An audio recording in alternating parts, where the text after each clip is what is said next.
اس قوم کا جینا حرام ہے جو پڑھنے کے لیے اچھی کتابیں نہ لکھ سکے۔ جب آمدنی نہ ہو تو تھوڑا خرچ توڑا توڑا کر، کیونکہ ملاح کہا کرتے ہیں کہ اگر پہاڑوں پر بارش نہ ہو تو دریائے دجلہ بھی 1 سال میں خشک ہو جائے گا۔ کردار ایک ایسا ہیرا ہے جو پتھر کو کاٹ سکتا ہے۔ جس طرح تو برائی سننا ناپسند کرتا ہے، اسی طرح اپنے آپ کو مداح سرائی سے بھی بچا۔ عقل مند پہلے اپنے دماغ سے پوچھتا ہے، پھر منہ سے بات نکالتا ہے۔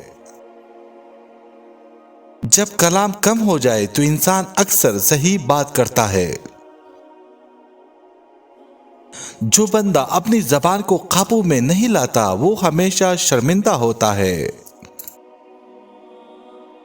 اپنا بوجھ حلقت میں کسی کے اوپر مت رکھ، خواہ کم ہو یا زیادہ۔ جو بندہ جلدی کے ساتھ ہر ایک بات کا جواب دے دیتا ہے وہ ٹھیک جواب بیان نہیں کرتا۔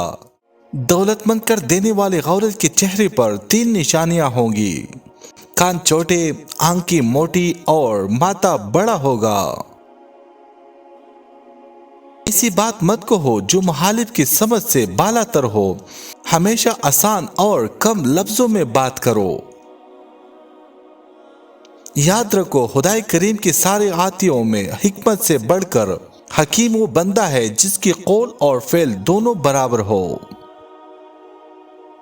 جو بندہ علمی مذاق نہ رکھتا ہو اس کے سامنے علمی باتیں کرنا اسے اذیت پہنچانا ہے۔